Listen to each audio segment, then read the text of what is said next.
Serials ద్వారా కెరీర్ని మొదలుపెట్టి హీరోగా అవతరించి తన నటనతో అందరినీ ఆకట్టుకున్న కన్నడ హీరో యష్ ప్రముఖ దర్శకుడు ప్రశాంత్ నీల్ దర్శకత్వంలో కేజీఎఫ్ చిత్రం చేసి పాన్ ఇండియా స్టార్గా అవతరించాడు.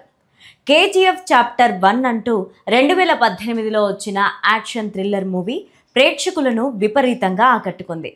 1981లో కోలార్ బంగారు గనులను ఆధారంగా చేసుకొని చాలా అద్భుతంగా కథను తయారు చేసి అంతే అద్భుతమైన విజువల్స్తో ప్రేక్షకులను ఆకట్టుకున్నారు ప్రశాంత్ నీల్.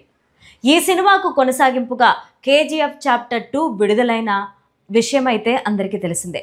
2019లో షూటింగ్ ప్రారంభమై 2022 ఏప్రిల్ 14న కన్నడతో పాటు హిందీ, తెలుగు, తమిళ, మలయాళం అంటూ పాన్ ఇండియా భాషలలో ఈ సినిమాను విడుదల చేశారు. ఈ వీడియోని చివరి వరకు చూడండి. లైక్, షేర్, సబ్స్క్రైబ్ చేసుకోవడం మర్చిపోకండి. మీరు చూపిస్తున్న ప్రేమ అండ్ ఆదరణకు థ్యాంక్ యూ. ఈ రెండు చిత్రాలు కూడా బాక్స్ ఆఫీస్ దగ్గర సరికొత్త రికార్డులను క్రియేట్ చేసిన విషయం తెలిసిందే. ముఖ్యంగా కేజీఎఫ్ చాప్టర్ 1తో పోల్చుకుంటే కేజీఎఫ్ చాప్టర్ 2 1250 కోట్ల కలెక్షన్లను వసూలు చేసి 2022లో అత్యధిక కలెక్షన్లు వసూలు చేసిన రెండో సినిమాగా రికార్డులు క్రియేట్ చేసింది.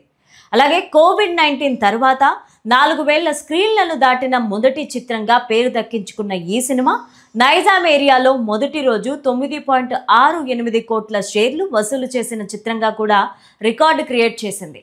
అంతేకాదు తెలుగు రాష్ట్రాలలో అత్యధిక కలెక్షన్లు వసూలు చేసిన డబ్బింగ్ చిత్రాలలో మొదటి చిత్రంగా నిలిచింది ఈ సినిమా. అటు తమిళనాడులో కూడా 100 కోట్ల రూపాయలు వసూలు చేసిన తొలి కన్నడ సినిమాగా రికార్డులు సృష్టించింది. అయితే అలాంటి సినిమాకు ఇప్పుడు మళ్ళీ సీక్వెల్ రాబోతుందనే వార్త ఇండస్ట్రీలో సంచలనం క్రియేట్ చేస్తోంది.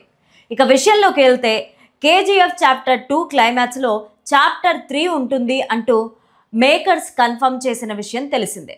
దీంతో కేజీఎఫ్ చాప్టర్ 3 రాబోతోందని ఎన్నో రోజులుగా ప్రచారం జరుగుతోంది.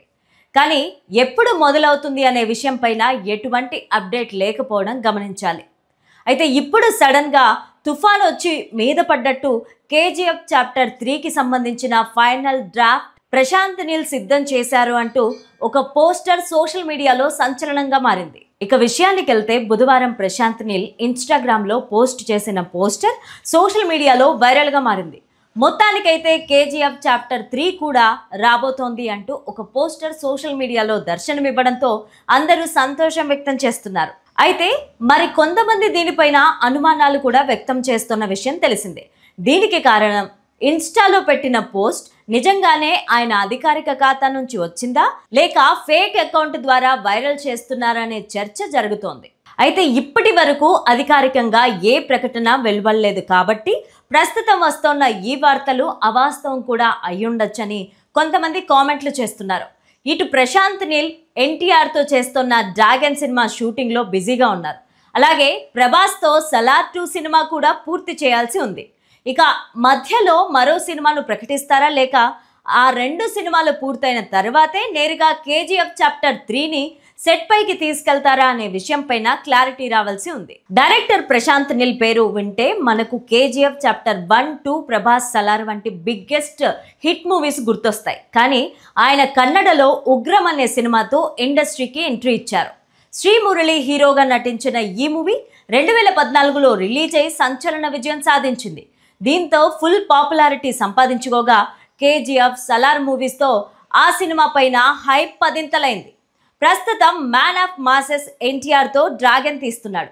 ప్రశాంత్ నీల్ ఫస్ట్ మూవీ ఉగ్రం నుంచి రీసెంట్గా ఎన్టీఆర్ డ్రాగన్ వరకు కూడా ఆయన సినిమాలకు మ్యూజిక్ డైరెక్టర్గా రవి బర్సూర్ వ్యవహరిస్తున్నారు. తాజాగా ఆయన వీరచంద్రహాస మూవీతో దర్శకుడిగా మారారు. ఈ ఈవెంట్లో ప్రశాంత్ నీల్తో తనకున్న అనుబంధాన్ని గుర్తు చేసుకుంటూ ఎమోషనల్ అయ్యారు. తాను 8వ తరగతి ఫెయిల్ అయ్యానని, కన్నడ ఉగ్రం సినిమా వచ్చే వరకు అన్ని డిజాస్టర్లేనని గుర్తు చేసుకున్నారు రవి బర్సూర్. నాకు అవకాశం ఇచ్చిన డైరెక్టర్ ప్రశాంత్ నీల్ నాకు దేవుడితో సమానం. నన్ను నమ్మిన ఆయనను ఎప్పటికీ రుణపడి ఉంటాను. మనం ఏ స్థాయికి వెళ్ళినా మన మూలాలను మర్చిపోకూడదని నేను నమ్ముతాను. వీరచంద్రహాస మూవీ యక్షగ్రహ కళతో రూపొందిన చిత్రం. మన కల్చర్ని కాపాడుకునేలాగా ఉండే ఈ మూవీతో కొత్త ప్రపంచాన్ని క్రియేట్ చేశాను. ఇదొక రేటెడ్ స్టోరీ. యక్షగానం కల్చర్ రిప్రజెంట్ చేసేలాగా ఉంటుంది.